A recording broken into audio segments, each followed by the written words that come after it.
Hey, welcome to Theo Live, episode number 39. I actually counted this time. I look back. It's been 39 of these things. A couple little things before we get into the main topic today. We're talking with Wyatt Graham of TGC Canada, and I'm very excited to have him on. We're digital friends, and so it's just kind of fun to see his face, but also to be able to just talk about what's going on in Canada. But before we get into the conversation, I do have to say a few things. First, to all the Americans who are watching, happy Independence Day. Here's your present. We're going to talk about Canada. So it's it'll be fun. It'll be a good conversation, maybe a little bit of learning for you. But also, I want to let you know that I have updated the podcast. Some of you guys have been asking about an audio way because you don't want to see my face. And yes, I'm offended, but also, I listen to you. So if you look on Apple Podcasts or, wherever you get your podcasts, you will see Theo Live and all the episodes are up there. I'm not doing too much of like audio stuff to make it sound super crisp or anything. I really focus on the YouTube aspect. So just giving a little bit of a caveat. If you're like, whoa, that sounded weird. Well, that's how it sounded on YouTube. So that's what it is. But you can go and listen to that, when you're at work. I know some of you guys do that. And I will be taking some questions, but I do want to be a little bit, careful about what we're going to be talking about because I know how it goes on the internet streets. We're not talking about TGC in the United States.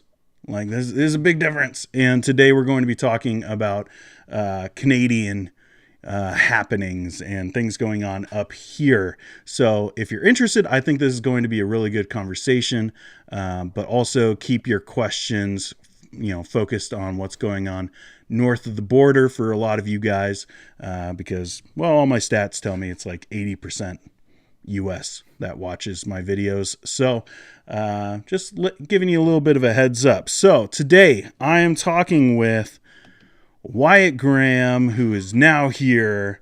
Thanks for coming, man. I really appreciate you hopping into this. And I know it's a little weird sometimes coming on someone's YouTube channel. So appreciate you just being flexible even with the timing and all of that. So how are you doing? Yeah, we're okay. Family vacation happened. Moved into a new house. We're doing lots of work. So always busy with something. Yeah. And you're over in Ontario, right? Yeah, I live in Hamilton, so it's not Toronto, but it's kind of Toronto. If you're from the US, you can think of it that way. Sure. And so you have been the executive director at TGC Canada since its inception, right? Like it's been like 6 years, I think. Yep. 6 years in like 2 months. So Okay. yeah, I started in 2016 to sort of establish TGC Canada, which, as you noted, is really its own thing. I mean, I have friendships with people in the US, but like I don't know, maybe once a year I talk to Colin Hanson. It's not this. They're independent entities, although we have a shared kind of theological outlook. It's kind of the way All I right. think about So it. let's talk for a second about that theological outlook. Would you identify as woke or wokist? I'm I just don't kidding. think I'm the woke. I think that most of my opinions would be based, I'm sure, but Yeah. I just wanted to throw it out there because, like I said, I know how the internet streets are, and whenever someone on YouTube at least seems to be talking about TGC, they want to go talk about certain other things. We're not here to talk about any of that, though. So tell me a little bit. All right, so there's a little bit of a disconnect between TGC Canada and like there's TGC Australia. Isn't there yeah, Japan now as well? yeah. There's one in France, Korea, China. Africa. Yeah, Netherlands. I There's a actually don't bunch know now. about Japan. There might be. Yeah, it's because it's a voluntary association. It's Sure. pretty easy to join on, and so a lot of countries find it useful, especially because so TGC is like just one example. Their academic journal, I Hmm. think it reaches like 500,000 reads per year. Wow. Because if you're a seminary in Africa or Southeast Asia or whatever, it's completely free. and Okay. usually pretty good quality theological education material. So it has a kind of reach that's unique, I think, across the world. Maybe Sure. more like if you live in the North America, you don't think about it as much because you're kind of just used to like the main thing. There's a conference and so on. But across the world, there's tons of readers, Yeah. which or watchers, whatever the media type is. So it's kind of Sure. interesting. So on like the daily of like what you are doing with TGC Canada, what does that look like? What are you guys working on? Like obviously you have the website and people are writing articles, right? Right. So I would say like just for me, because it's like an online edited magazine, so I'm doing a lot of editing of articles, communicating with people, event planning. We're probably tomorrow going to release our website for a conference we're doing this fall in November in Oakville. Okay. And I'm also planning events for the next 2 years after that.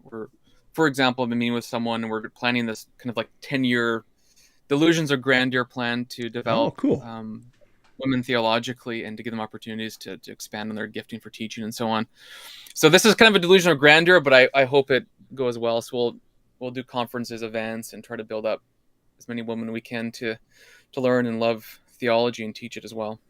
All right. Well, that's So awesome. I it's know that kind of at least my stuff. wife would be super interested in that. But okay. So you've been working at TGC Canada for 6 years. You've been in charge. You've been seeing a lot of what's been going on. And like, I mean, I think actually, I think I came into Canada to minister at the same time that you started there.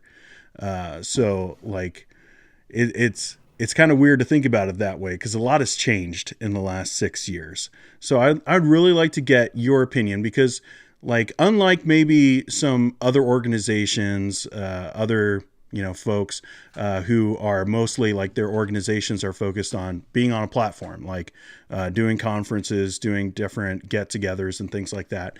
You're in a church. Like you're not some like high up guy who's like looking down on evangelicalism. Not that they would, but like you're in the midst. Like you're with us. You're in the church. A lot of the guys who write for TGC Canada are pastors.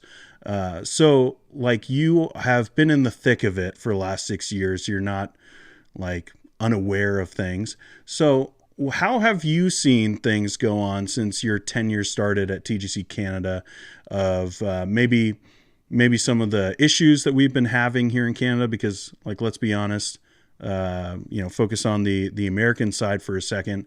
There's a lot of cable news stuff going on over the last couple of years about all the different things happening here. Do you think that's affected churches? And just generally, how do you feel things have been going for evangelicalism here in Canada? Big questions. Yeah. Um, you're from the U.S., right? Yeah. Yep. Originally. Yep. Okay. So I was living in the U.S. We actually both moved from the U.S. to Canada. I'm Canadian, but I was living in the U.S. for a while at the same time. So we probably all both of us have seen the same kind of trajectories. Although you're more in the west and I'm more in the center to east part of Canada. Sure. Although I'm kind of a Herton Albertan. I don't know if you knew that. I grew up in Alberta, well BC and Alberta. Um, so I would say the perennial problem of Canadians, it seems like evangelicals. I can't tell you about all Canadian. I'm not going to Sure. speak for Lutherans or something like that. So we tend to be a little bit more isolated and less likely to work together than our friends to the south. Meaning in the US, probably because there's just so much opportunity, so many institutions, it almost feels natural and easy to kind of build on top of each other. So you even think of some of the like the Southern Baptist Seminary, and Yeah. it partners with Desiring God, and Desiring God has its own not its own seminary, but it does have a seminary connected to the church there. I think is it Bethlehem. I can't remember offhand. And so there's these overlapping networks, and they all kind of grow together. Whereas in Canada, I think not that we never do that, but it's less common for us to. Mm-hmm. And I think there might be a little because we have less here, a little bit of fear, like, well, if we kind of want to preserve what we have and not lose it because there's so few of us. And so like the risk factor of joining up and kind of working together maybe seems a bit more worrisome here. So I think that was always in the background And over the last 2 years during COVID, I do think some of that maybe has been exacerbated. There's been, how should we say, some division, some Just a little bit. disagreements, and Just a at little every bit. level, just a little bit. Like, so your own household probably has people who like disagree on how much you want to comply to government restrictions or mandates. My Um, wife, your own and I are on family, the same page. It's the yeah, kids. yeah, No. it's the kids who are bad. Yeah, yeah, but there's even, I mean, different parenting things. People are more pro-vaccine, less vaccine, and you have kids in the mix. How does that work? In families, usually, probably every family has one person who is very, very strong viewed as for or against certain things, and that cause tension. Very active Church on families had a Facebook. Yes. similar Yeah. thing on Facebook. Yeah, church families are the same thing where you had like, say, a pastor be really strong, or like two congregants in the church be really strong, and there's issues. Then denominations as well. So I think probably we had this sort of context where we were a little less likely to work together in certain respects. Not everywhere at all times, but just as a general pattern. And I think COVID has continued and maybe made that a little bit worse in certain respects. I also think it's interesting. So you have in evangelicals, like, so in my circles, basically all the churches I know, whenever they could, were regularly meeting. You know, I knew a church, I think in Toronto, that like did like 17 services with like 10 people or something ridiculous at one point Wow. during lockdowns.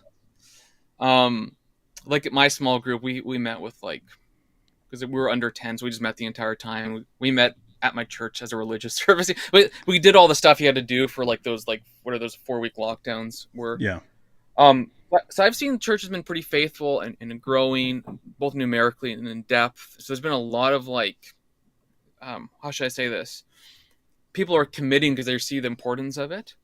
And for those churches, I think it's actually benefited because a lot of people have realized how important this kind of physical meeting is. Because when you're on a lockdown, I don't remember how long they were, like 4 weeks or whatever they were, maybe longer. You almost feel you miss it, right? Like I remember my Sure. wife was at a play park and she was talking with the mom there. I was like, she hadn't seen anyone for like a year because family was far away and friends were not close. And it was weird because we had a church family, and at least in Ontario, it's different everywhere. Churches, for the most part, were always allowed to meet and at a higher capacity than businesses. So Sure. I think it was like 30% of building capacity, which if you have a bigger building, like, I know it's a privilege to have a big building. I'm not saying this for everyone, but for ours, you could kind of pack out into the common area. And Yeah. really that meant just like two services. Um, so we saw people every week in a small group during the week. So I was always around people, and you kind of forget like how important that is, except for when that is taken away from you. So I think that's helped. On the other hand, I don't know as many of these churches, but I know some like churches apparently are still not meeting again. So they stayed closed Really? for like 18 months or whatever, and they're just not meeting. I can't tell you why exactly that is. I don't know the Yeah, reasoning I'd be behind curious it, to but find I've that out. seen that. Like, cause like here, we've been very careful.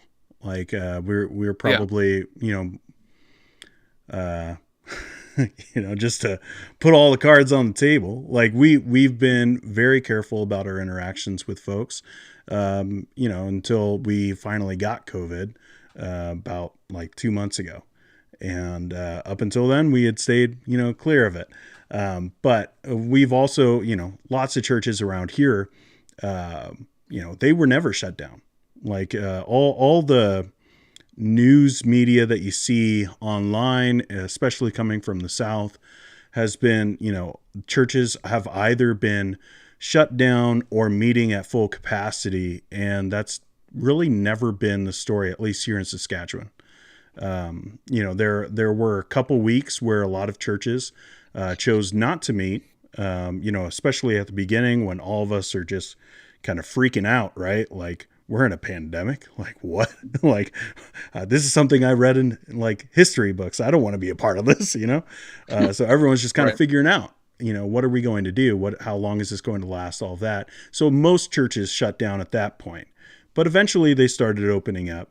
And at no point, at least to my knowledge, were at least the vast majority of churches closed. Like they were pretty much always open, but doing similar things to what you're talking about of being careful and having smaller groups, multiple services. I don't think anybody had 17 services. That's like, I get tired Yeah. Well, preaching I don't after remember the two. exact number, but it was, yeah, during lockdown, I think you could only have like 10 people gathering or something. So churches just did like a crazy, maybe it was 17. I can't remember the number offhand, but it was just something like that for a church. I I remember in believe Toronto. it. So You know what that people means? That made, means people commitment to figured it out. ecclesiology. Look at those guys. Like, Well, well, that's the funny part because you kind of see, there's some criticism like we should ignore it, but then it's like, well, there's this month-long lockdown where you can only have 10 people gathering, and then you have a church doing like whatever it was, 17 services. Like, well, that's what you're criticizing. You might disagree with them. Don't get me sure. wrong, but it's been odd. I mean, part of the funny part of the story is if you have Baptist ecclesiology, which you have this local congregational autonomy, then you have Baptists criticizing other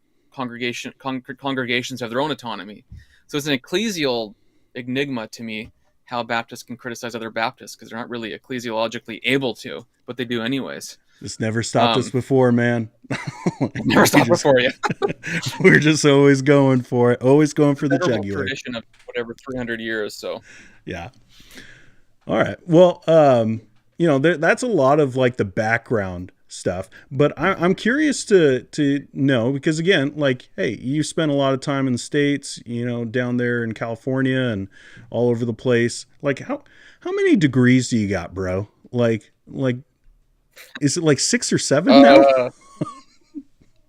I have 5. 5, and they're all from United States institutions, right? Mm-hmm. Like yep. Liberty, Masters, and in Southern. Yep. Like, you got your PhD, so I should call you Dr. Graham. I'm so sorry. Did I offend you? I'm really big into titles, so you must call me that. Most Holy Dr. Wyatt Graham. Most Reverend Doctor. Right. Most Reverend. Yeah. But so you spent a lot of time in the States. Obviously, I've spent a lot of time in the States. And then over the last 6 years, like, at least for me, it didn't start with the pandemic, of a lot of like the division that we've seen. And that, like, for me, looking around Canadian evangelicalism, I see a lot of division. Like, there are bright spots that I want us to make sure that we highlight, of different things that are happening. But there is a lot of division. And for me, I see it mostly on politics. And I'm curious if you would agree with me, and, if you want to take a different tangent on it, that's fine too. But I saw this kind of starting in, like, as soon as I got here. Like, it seemed to be like just kind of slowly people talking more about certain cable news, like depending on their perspective, of just, they're either talking about Fox News or CNN, depending on where they're lining up politically. And it just like became more and more of a talking point. And then the pandemic set in, and it just like kind of like blew up the whole thing as far as like making it a bigger issue. Do you think that would be accurate, like in what you've experienced and like your interactions with, you guys work with so many different churches across, different denominational lines.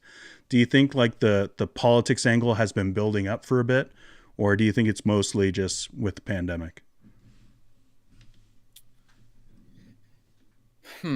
Yes and no. So I think there's a couple pieces of context, then I will get to the direct answer. So one is, sure, where does the disunity happen? A lot of it lives online. So for example, in my city, there's like a fraternity of churches that meet together, work through things. And a lot of it's just, they're not tweeting about it. So there is a sense in which Twitter or Facebook or whatever you're on, it universalizes specific things. So it makes something happening in Texas seem like it's the story of the whole world. Yeah. The second thing to that is, so this is the 4th of July, so I have to be careful. Yeah. But in the U.S., a lot of Christian leaders use Canada to prosecute proxy wars for their political advantage, their religious political advantage. So you saw this in the last couple of years where there was a lot of U.S. podcasts and shows that were inviting, Canadians in order to create a narrative of, like, say, socialism in Canada in order to defeat some sort of fear in the U.S. I don't actually know the details of what the U.S. is trying to move towards, but just they're pushing their political agenda, and they're using Canada as sort of examples. So you had all these stories. I remember people even that I knew talked to me about like how there's camps in Canada. They're going to like steal our children because they're not going to be vaccinated, and Yeah. there's Chinese troops at the border, like everything you could possibly have. And a lot of this is created in the U.S. in order to sell clicks, in order to sell media, in order to sell whatever. But when it gets added to the kind of religious political sphere, you have a number of churches in the U.S., it can be in Texas, California, or wherever. They're using Canada in order to, you know, prosecute their own kind of local war, and they're using us as a proxy war, just like in the Cold War, you might have different states fighting, but really it's not U.S. and Russia directly, for example, or however that exactly worked. So this is one of the big problems. And then a lot of us, because we respect people to the south of the border, we get caught up in it. So it's not just so much that people are watching, like, say, Fox News or CNN. It's that on Facebook or whatever media they're using, they're seeing their U.S. heroes talk about Canada in ways that are inaccurate. Like recently I saw someone who said that he'd rather his children grew up in like Soviet Russia than in Canada because it's worse today, which is stupid. Man. It's not. Yeah. Objectively. It's a ridiculous statement full of propaganda and idiocy. But I guess we're alive. That was probably too strong. It's all right. But this is the problem we're in right now. So I think a lot of it, we need to disengage the U.S. political machine and realize that a lot of this is driven by money and deep political pockets in order to gain some advantage in the U.S. and then churches here get raised for the sake of for whatever they're trying to do. That's not everyone, of course. That's just in certain segments. And I think we've probably all seen this in various ways over the past 2 years in heightened levels because the pandemic created a lot of problems everywhere, and it still is. The other thing is, in terms of political, yeah, you're right that there is this kind of political elevation, but part of it is, especially among Baptists, at least in Canada, we've had such a good 100-year shot of things that are, we're just not used to kind of being at the end of the barrel. We're not used to being kind of uncomfortable. And so we never really had to develop a political theology that explained like how we as these Canadian churches need to relate to the government in if the government's antagonistic against us.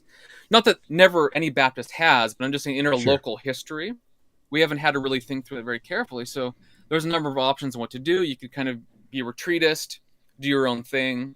You could be ultra compliant because you don't think there's any options for resistance. So you just read like a verse that says you should comply to the government, and that's what you do in full. If you're maybe a confessional reform person, you can access Reformed theology. But then a number of Baptists is kind of accessed what I would say is like theonomic arguments that were popularized in the U.S. by guys like Doug Wilson, or he's not a theonomist, but he uses some of the arguments. He says that you should we need more R.J. Rushdoony, he says, even though he's not a theonomist. So Rushdoony is a key theonomist, for example. And others who are kind of using arguments like this, who are kind of the famous YouTubers or whatever in the US. And so some of that's happening in Canada too. So you see these arguments and they're giving you sort of this political excitement and energy. And, you know, whatever the newest thing you're most excited about, whether it's Stranger Things or Star Wars, that's what you talk about for like the next month.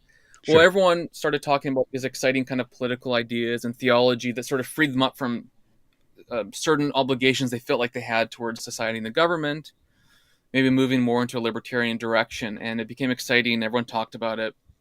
And I think that was part of the political fascination. What's interesting now is that because the pandemic restrictions are basically over, except for international travel in Canada, now these arguments are getting boring again. So everyone's worried about inflation or like housing prices, right? Sure. So it's just been redirected.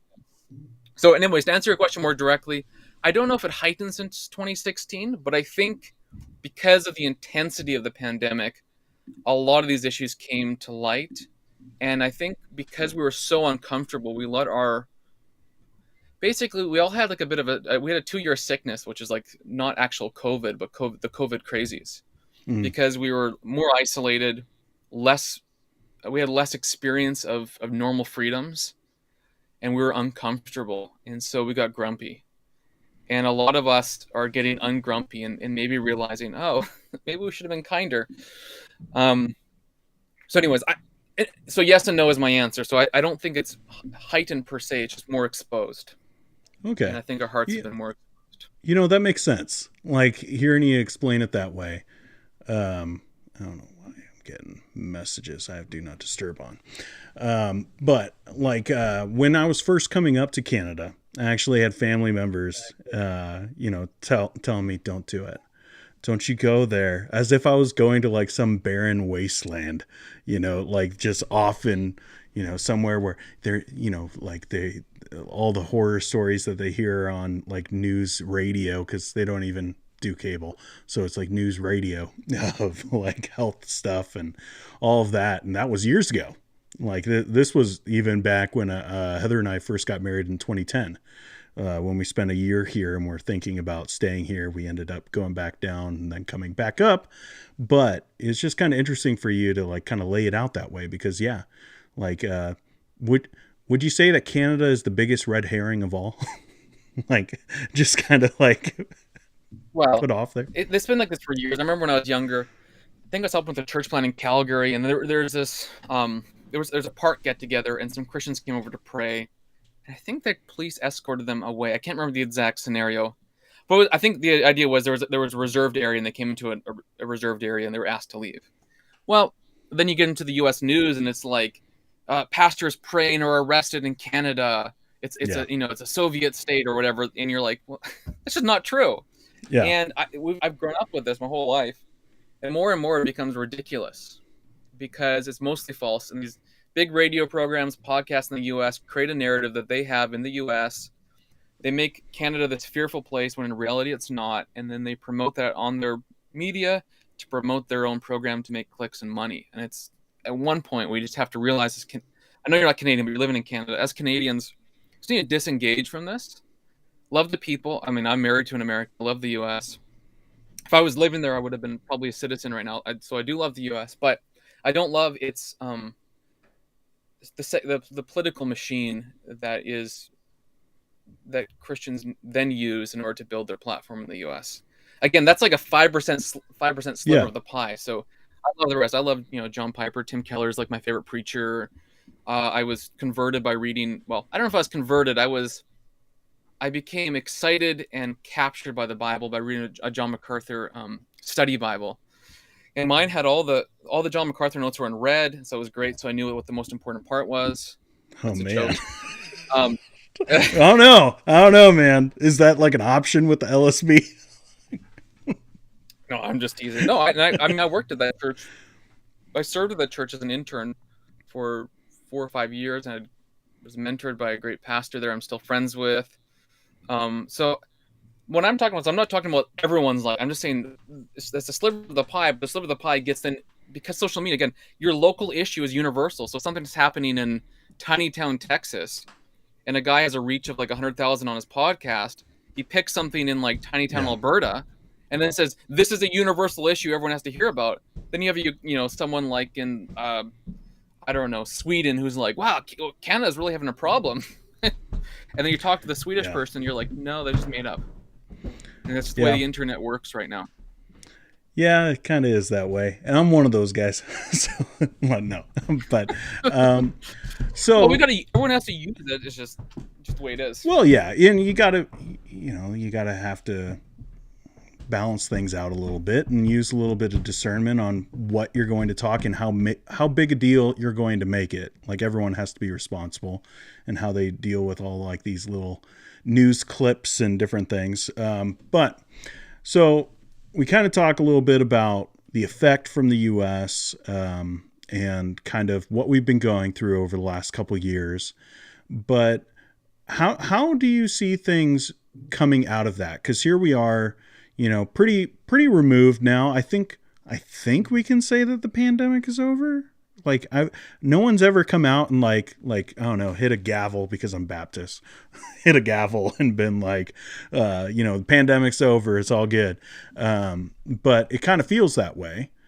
So as we're coming out of this, how do you think Canadians can kind of shake it off? U.S. aside, just focused on Canada. Like how can we kind of shake it off and be able to overcome some of these differences, some of some of the things that have been said. I don't, these things scar.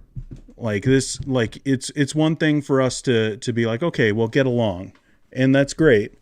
But like there have been a lot of things that have been said from different sides on these political issues, of what it means for your orthodoxy, and those statements, I think, at least for me, it's really hard to get rid of. So how do we as Canadians just kind of shake that off and get focused back on mission? Because, like, I mean, you look at all the stats, the stats probably better than I do about the average Canadian and how many of them would actually be evangelical Christians. Like we're few and far between here in Canada. There's a lot to do, but we've been so wrapped up in these issues. So how do we shake it off, man?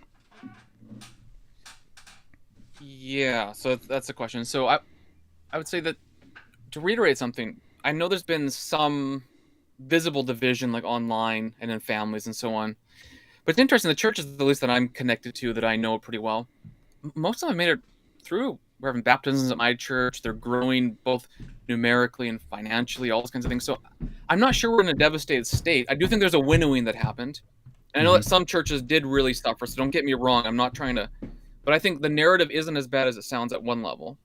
Sure. But I think there's probably two practical things just on unity, and then I'll get more directly to your question of like the what to do. Because I think on the side of those who are maybe more apt to comply with restrictions, I think I'd be part of that.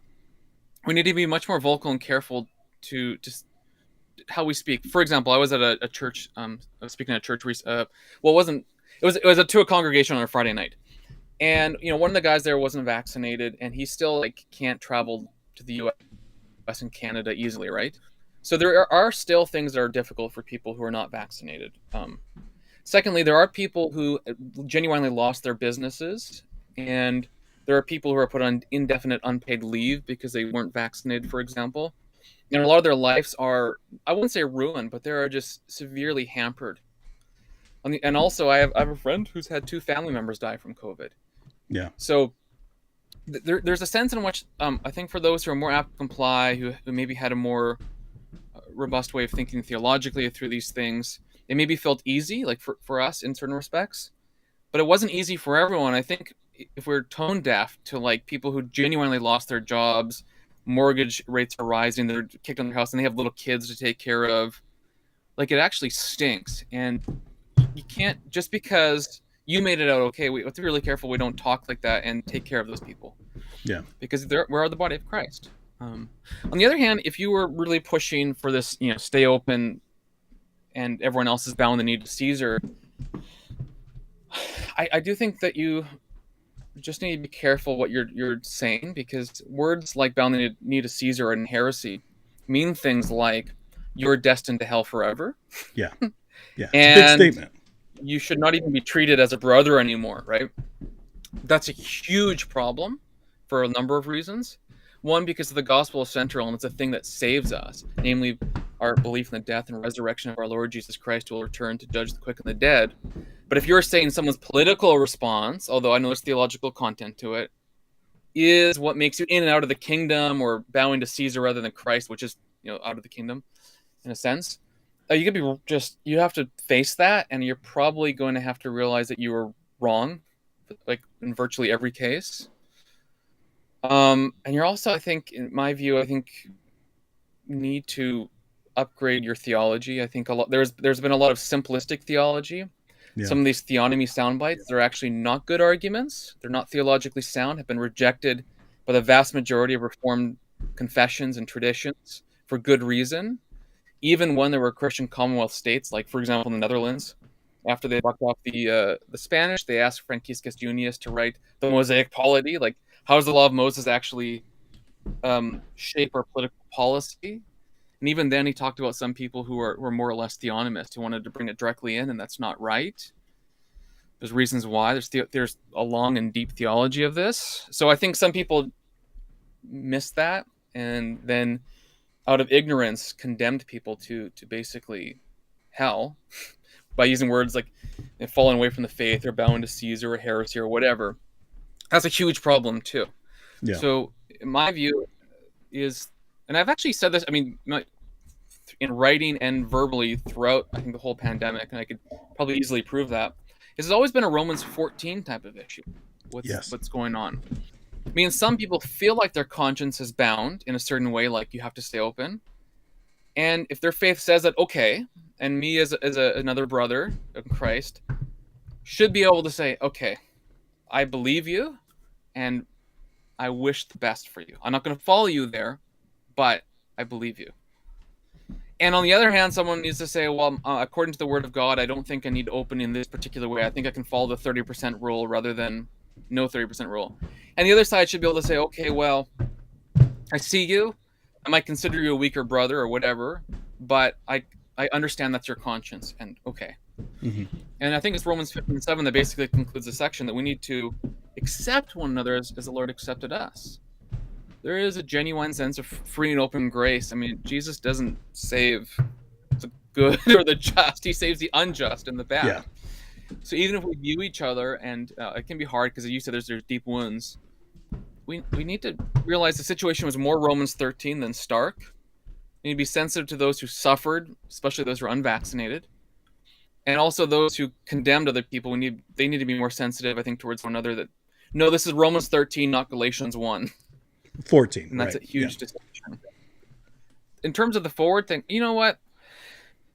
I think for most of us in the Canadian church, again, because the internet doesn't always tell you the accurate numbers, we've all realized the importance of congregational life and worship anew, because we were a bit more isolated from it. I think there's a sense in which we'll be stronger because those bonds that tie us together will be more valued rather than just something you do on Sunday. I think those who left the church and haven't returned, I know some churches have lost, 20% or whatever the number is of attendees. I want to be careful how I say this, but it might be the case that they were only there in body, like physical body, but not really there in spirit. And there might be a sense in which this winnowing will strengthen those who are there. And then, like lost sheep, we'll pursue them and bring them back if the Lord grants it. I'm not saying abandon those people. Don't hear me. I'm just saying there might be a strength there through what's the holy seed that's left over the holy stump, and then we build up the tree from there again. But again, my vision's sometimes limited.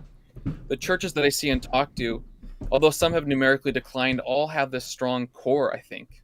Yeah. Very few of the TGC churches, I don't know any actually that would need to slow down or stop their ministry. I know that that's happened to some churches, don't get me wrong. That's not very many. So I think the online world maybe is a confusing accounting of things. Okay. I think the last piece I would say, so that not only is there a renewed, I think, appreciation for the congregational life, the actual embodied experience of it all, I do think there's a renewed appreciation for the importance of theology, because it was a theological decision how and when you followed pandemic restrictions, what it actually meant to be a good citizen of Canada and a citizen of heaven. What is that distinction, and where does it come from, and how Christians thought about it? Because it was, sometimes people talk about, theology is not practical. Well, yeah, when you're living in an uber luxurious Canada in 2019, where you can have everything at your fingertips, Amazon one-day delivery, theology sometimes doesn't feel practical because you have no need. You don't think you have any needs when you do. Yeah. But we needed each other, and we needed theology in the last 2 years. We need to know how to live. And I think that's it could be an awakening, I hope, for theology. My theology, all I mean is loving the Lord our God and knowing what he wants of us. I don't mean reading a giant textbook this big. Although but you should read you want them to. Yeah, I definitely want you to do that. Don't get me wrong, but I don't necessarily mean that. I just mean thinking more carefully about what God says to us and what he wants of us and how that's actually important and changes our lives and so on. Anyways, those would be some of the things I would say on the spot.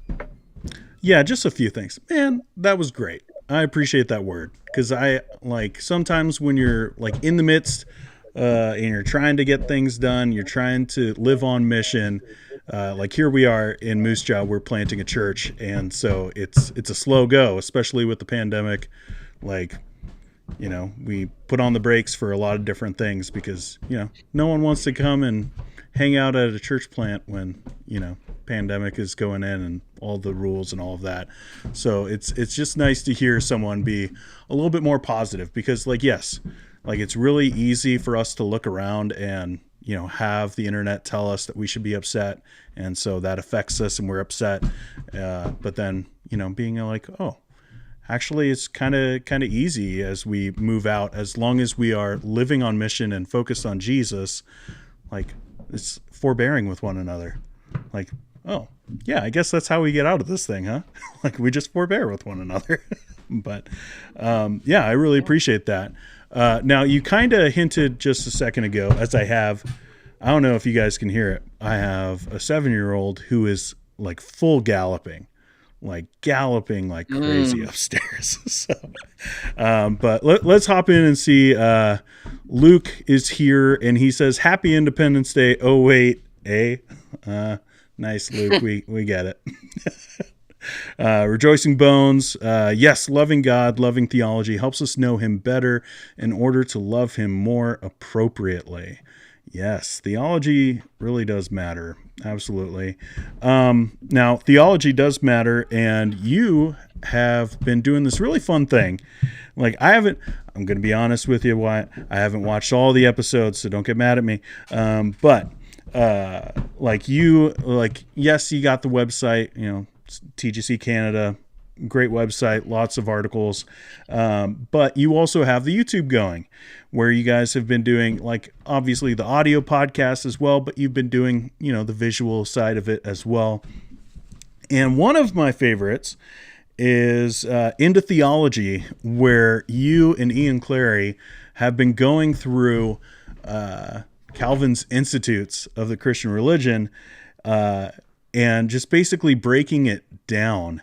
And while, you know, this, like when I first started YouTube, I thought, oh, I'm going to do deep theology and it's going to, you know, like we're going to go deep on stuff. Reformed Baptist, here we go. But turned out no one wants to hear me talk about that. They want to hear you talk about that. They don't want to hear me talk about that. We're kind of a little bit more casual around here. But if you are looking for something like that, like, I mean, Calvin's Institutes, one of the greatest theological works, 500 years, we're still talking about it. It's great. And so if you're interested in that, you know, Into Theology would be something that you'd be very interested in getting a hold of and watching all of them. I've watched a bunch of them. I always find it interesting. I like your 2 minutes of banter, and I want some more. I want some more, and I want Ian Clary to grow his mustache back. Like, that mustache was great. Exactly. Yeah, so Into Theology, we have a bunch of podcasts. We have a Bible one, worship one. Into Theology is like, what we're trying to do is introduce people to like some of the best books ever written and that have stood the test of time. So we're doing Augustine's Confessions, which is like 1,600 years old, but people still read it. And to take the time to go through chapter by chapter and work out the cool ideas. And so, yeah, Ian's a friend. So we're on a minor break. We're going to start up again, I think, maybe even this week. Okay. Ian, I don't know. I don't know how public wants, but he's just kind of helping take care of a family member right now. Okay. So we're just on a little bit of a break. So I don't know. I don't know if it's a secret. I just want to be careful. Don't say anything if he doesn't want me to say. For sure. So, it is live. It's not like a bad thing. No worries. It's a good thing. He's a good guy. Yeah. So we're on a little bit of a break, partly for that reason. But I think this week or next start up again, and we're gonna do lots of cool things. I like doing that. We kind of nerd out. We're both. So I also teach at different places like Redeemer University and so on. So, and he teaches. We're able to kind of nerd out as more put our professor hats on a little bit, and but we try to make it accessible to everyone. But we don't put the cookies at the bottom shelf. So some of it will be a little like you might have to Google around to find a blog or two to figure out what the words we are using mean. Sure. We kind of do that on purpose. We try to do our best, but like there's so much. I don't know how to put this. I think sometimes that's okay. Yeah. Well, it's good to be stretched, right? Like, it's good to just kind of like, sometimes when someone's like if it's always talking over someone's head, that's not super helpful. But when it's like right there and people Right. have to jump up or get on their tippy toes to kind of figure out, what that means, like that's all right. But I'm curious Try to respect. because Maybe one thing I'll say. Can I say one thing before you move go on for it. Yeah, go to for it. clarify? Is to respect the listener, because I think people are actually smart, and I Yeah. think sometimes we always try to make it all too simple. But like people go to college to become engineers, programmers, even like being a plumber is a hard job. Like knowing levels and the piping technology and code. So like any of these jobs that people get equipped are highly technical and hard to figure out. And then somehow we try to make theology so simple. It's like, well, it is simple at one level, but there's depth to it. And like Hmm. respect the listener. They're intelligent. They Yeah. have brains. Respect them. Give them a challenge. Anyway, sorry. That was a Yeah. chip on my I like it, shoulder. man. Well, like even like a couple weeks ago, I was helping my father-in-law build his fence, and he showed me the plans, and I was like, I got 3 degrees, and it ain't in this. Like, this is too Yeah, much for me. But, so yeah, like that's it. it's Anyone. jargon and experience and all of that kind of stuff that you learn as you move forward. We figured it out. The fence is built. So I'm curious though, like as you've gone deep into one of the greatest theological works with the Institutes, like what have been some of like the surprising things that you've learned from John Calvin? Because everyone, kind of boils it down to, oh, a book's about Calvinism, and it's not about Calvinism. It's like got a little tiny bit of Calvinism in it, like what would become it. But like, what are some of like the things that you're just like, I was kind of either shocked or just like thought it was funny, or different things that you were like, wow, like Calvin wrote about this, like didn't know about that. I'll tell you one area. So we usually call it common grace day, God's goodness that he shares with all people, Christian or not. Now, when you think of Calvinism, you think of very stern, kind of like if the Christian community is the elect and everyone else is kind of not. But he has this whole argument that you should read philosophers, and if you don't, you'll pay. You'll have a punishment for your sloth if you don't. Okay. He has this whole thing about how there's real virtue in the world, and the reason you have virtue in the world, and we have great leaders, for example, is not because there's something necessarily good in us, but because the Holy Spirit, in a general sense, inspires it. Not like, the technical Bible scripture sense. And so the Holy Spirit is actually, for Calvin, the active agent that shows genuine, real virtue in the world among, like, say, a civic leader. So he gives you a category to say, like, okay, when a teacher teaches a child and they're not a Christian, that's a genuine good thing. Or when a leader makes a hard decision, in civics or whatever it is, and you have a category for that being good, and you can credit that to God for his glory. That was like quite helpful because common grace is a big important concept, and we mostly know it from recent authors, but Calvin, I think, has a really cool view on it that would probably make people uncomfortable today. And here's a second one. Sometimes you think the Reformation as like, okay, it's all the word imputation, so it's this idea of righteousness being imputed to you by faith. So imputation Sure. is just the impartation, whatever. Well, Calvin does have that, but Calvin, I think's main argument is that you're united with Christ, and because he was so spirit-filled, the Spirit is like an overflowing well of water, and the overflow of Christ overflows to the entirety of his spiritual body, the body of Christ. And the Spirit is the one who then joins you to him, and through that essential, and he even calls it a mystical union, you receive all the benefits of Christ, righteousness, justification, and so on. And I think that kind of more personal connection with Christ maybe changes how we view of it. Because if you think of it too much like a math textbook, you're like, Yeah. I believed, imputed righteousness, now sanctified. You You're just got going through you this got the almost like this arrows chart. and the equation mark. Yeah. Yeah, maybe that's useful to abstract that, but it's not necessarily useful to do that. Part of your like, and then even like the Lord's Supper, for example, in Calvin, and this is not just in the Institutes, but also in his writings as well. I mean, he has a really cool view of the spiritual presence of Christ and the experience of the Eucharistic gift that I think, especially Baptists, really need, because we got to make sacraments sacramental again. Yeah.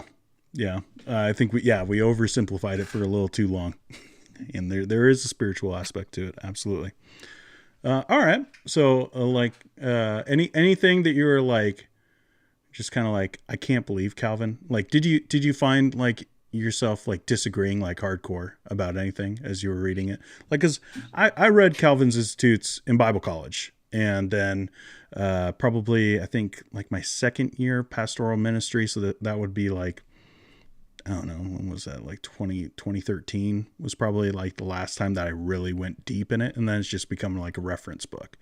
But you just went through it and like on a deep level. So like anything that you're just like, I disagree with Calvin. Should we cancel him? So Calvin, so what did I disagree? So maybe I'll tell you it's not so much like a disagreement, like a huge piece of theology, but here's something. Early Calvin, in his writings, he's actually not a good pastor early on. He gets kicked out of Geneva, and he needs to go to Strasbourg to meet Martin Bucer. And Bucer kicks him into shape.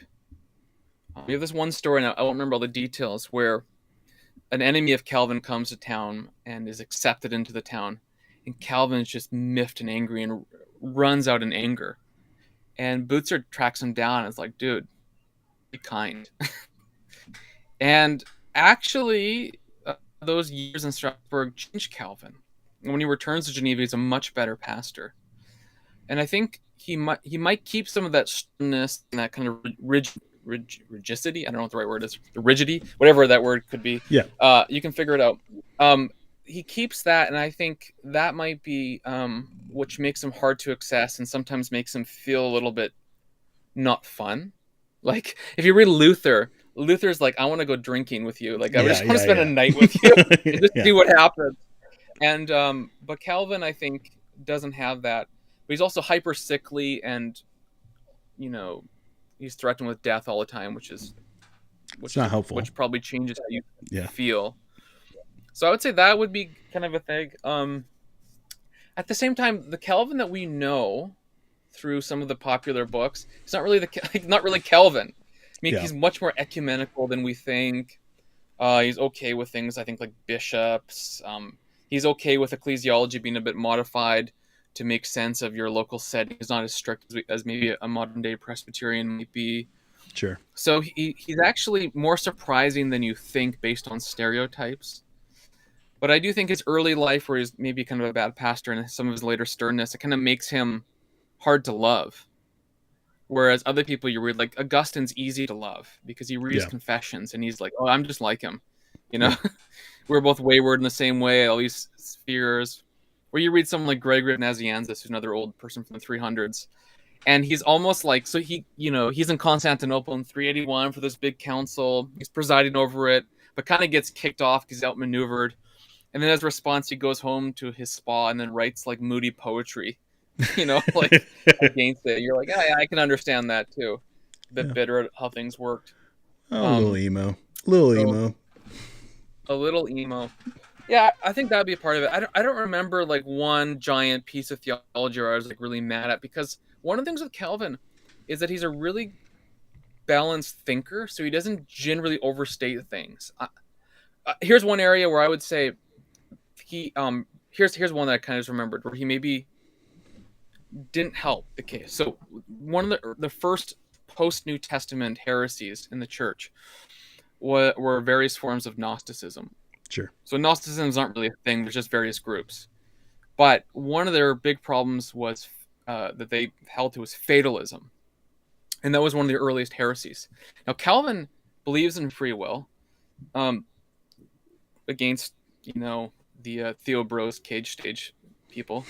But he doesn't always say things that are going to be helpful because he says things like, you can make a free choice even if it's like necessary and things like that. So his language, I think, is not as helpful as some of the later guys in the 1600s like William Perkins and so on, who find language to say, yes, we do have free choice, but also God is somehow in control of everything. and they give you like the language where you can not be a determinist but still believe in like the the sovereignty of God. Where I think Calvin is just like, this is just what it is. Moving on, and I kind of felt like he he's in the Wild West a little bit in Geneva in like the 1500s, so you can't blame him. But I also feel like he's open to reading that and leading someone to a more fatalistic direction, even though that's not really his intent. He's trying to defend free choice. Interestingly enough. Rejoicing Bones has a question. Do you think there may have been a need for toughness there in Geneva? He says, not a leading question, but. Yeah, because you had like a group of people, for example, who had like the plague, and they were dropping plague juice over people's doors because they thought it was a good thing to do. What? And so you live in this wild world. You have like actual witches. You have people trying to besicken each other.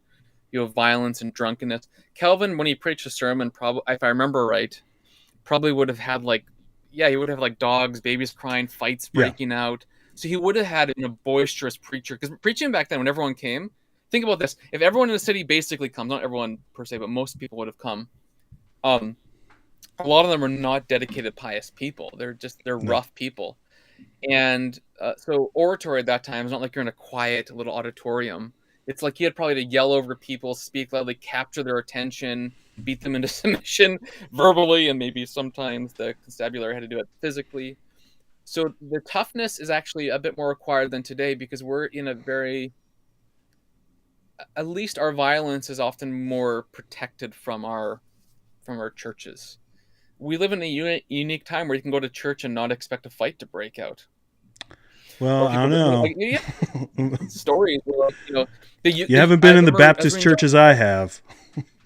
Yeah, well, there is that too. But John Chrysostom, he's like, well, you have all these people who come and they just enjoy the Eucharist, the Lord's Supper, and then they just leave. They don't listen to the sermon. People just come and walk out on you. So you have, I don't know if it was John in that time period, anyways. So you have all these things, and I think Calvin maybe did need a bit of a stronger hand than we would today. So sometimes we read him as 21st century Canadians. We're like, oh, he's not nice. Well, that would be a mistake, because there's a certain necessity put upon people to have to be a little bit more gruff, and that would have been more socially acceptable, and people would have not been as offended as we are, because that's just normal. Yeah. That would be an aspect of it. Awesome. Well, as we kind of wind down, I wanted to ask you, just some fun questions too. So what's your favorite anime, Wyatt? I know you are, I don't know if you want that as public on the internet, but I've seen you tweet about it, so I'm pretty sure you're okay with it. What's your favorite anime? It's funny that I've tweeted about anime. Interesting. I don't remember, but that's good. It's my favorite anime. Okay, let me think.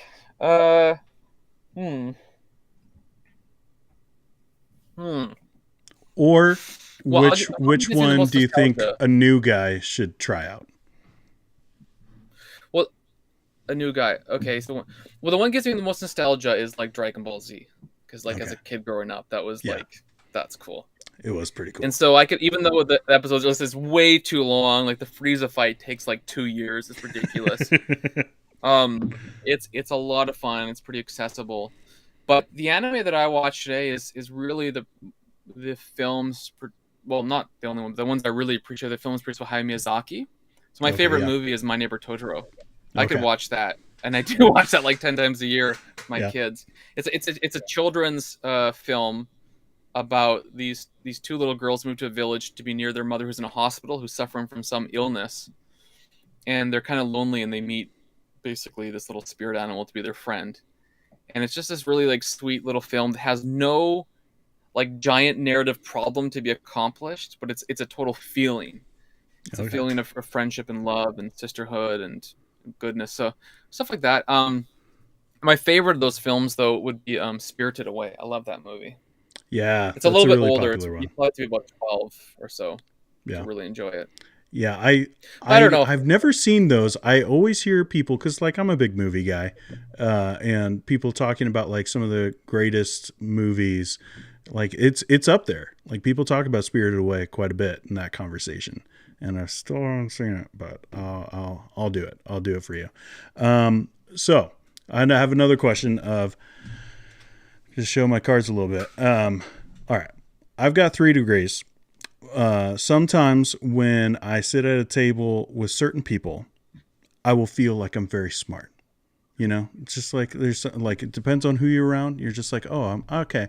I feel like I maybe have like the firmest grasp on historical theology at this table, and then I go to a different table, and I feel like this would happen if we were sitting at a table, but I go to a different table, and all of a sudden I feel like I'm like the dumbest guy at that table and probably should not be at that table. Maybe like move like my chair back a little bit. I don't belong at that table. I have like someone like you who has, I don't know, like 14 degrees, and I know it's less than that, but like, but you're really, really well educated, also very, just studied. So I have a question of, have you ever felt that way of going from one table, you're like, okay, I fit in at this table, like I'm good, like we can have this conversation, and you go to a different table and you're just like, oh man, these guys talking like way over my head. Have you ever felt that way, and who was at the table? Yes. So I would say maybe not like a literal table I was sitting at, but I think sometimes in some of the more like the conversation with like neoconservatism and some of the movements, guys like Bradford Littlejohn and others who just have a really keen grasp on this, make me feel like I know nothing. Or for example, there's a guy out in BC who I did a podcast with on high Toryism. Ron Dart's his name.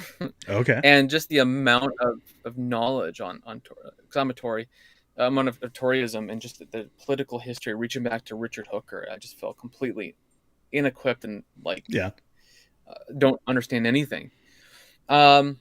Sometimes if I talk to someone like, I don't know if I necessarily feel this way because I'm a friend of his, but I just know that's true, is a guy like Michael Haken on Baptist history. I don't know if you know that name. That'll do it. The guy's written a lot of books about it. Yeah, I'm just like, I don't know. There are Baptists, and stuff happens, but he knows it like he's married to it, kind of thing.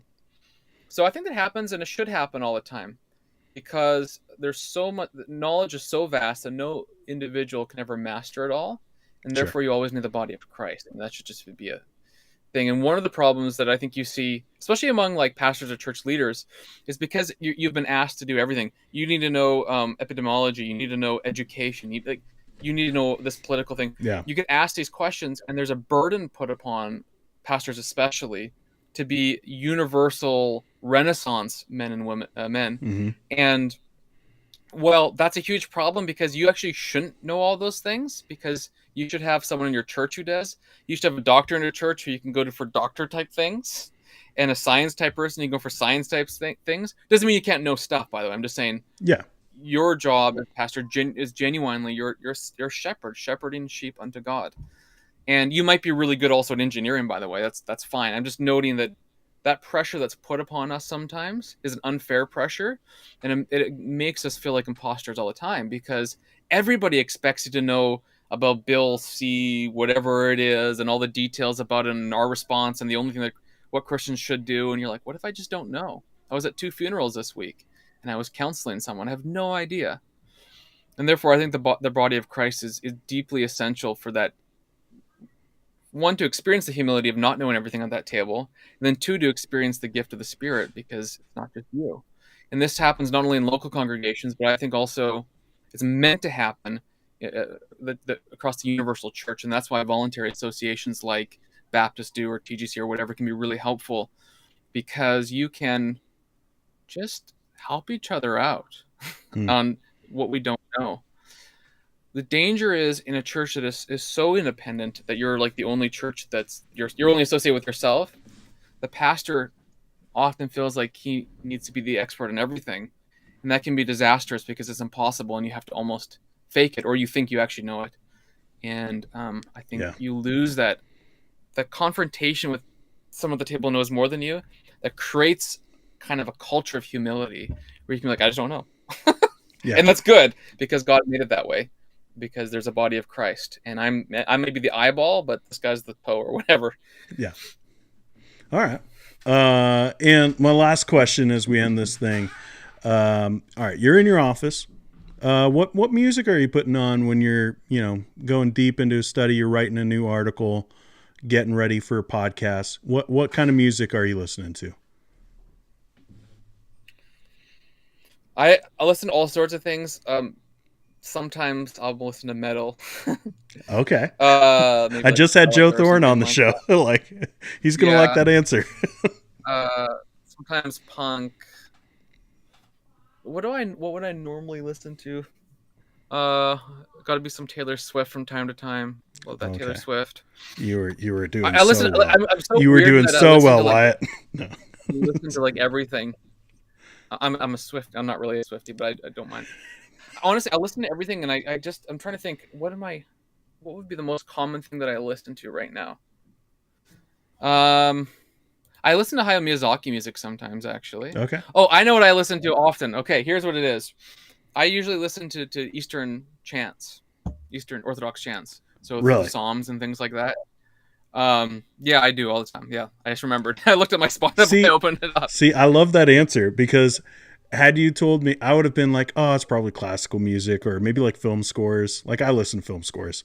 But like you gave me like the ends of it, and I really appreciate that. Now we know, you're a Swiftie, Yeah, but also you listen to Gregorian chants. yeah, So yeah. Well, not Gregorian, but Eastern chants are a little bit different. But sure. Gregorian, I don't like it as much. But I'll listen to like chants to the Psalms or through old hymns and things like that. I love it. Awesome. But I'm also extremely odd. So I don't think so. I think you're a pretty cool guy. Guys, again, head over to Gospel Coalition Canada. Check out the Into Theology podcast with Wyatt and with Ian Clary. It's really good stuff, and they'll be coming out with some new things. Anything else coming on, down the road with TGC? just that we're at conference November 17, 18. It's a conference on rest, genuine rest. It's a day and a half, meant to be shorter, to kind of feed into that rest thing, not to compete with some of the big conferences. H.B. Charles, Sam Albury, a bunch of others are coming out. So I think registration should be live tomorrow, maybe the next day. There's just a couple back end pieces I'm going to finish up. I think it'll be cool. I think it'll be genuinely a helpful place to network and not really feel hyper pressured. It's going to be low key on purpose. Yeah, beyond that, just website, podcast, all that kind of stuff people can check out or do whatever they want to do. Awesome. It's the internet. Yeah, that's true. It's the internet. People do what they want to do. Well, thanks for coming on the show, Wyatt. I really appreciate you. Appreciate what you're doing with TGC Canada, giving us some resources I think we really need. So always appreciate interacting with you. And for you guys watching, make sure to like the video. Think about subscribing to the channel. I'm going to have a few more interviews. I'm kind of testing out interviews over the last couple of weeks. And so, but we'll have a few more. I got Tim Frisch coming on the channel from a Frisch perspective on Wednesday. And we're going to be talking about Bibles, high quality Bibles. I don't know. He's probably got, I want to know how many Bibles he has. That's a question that I want to know. But we'll be back on Wednesday. I'll see you then. Hope you have a really good day. For the Americans, go blow something out. Have fun. See ya.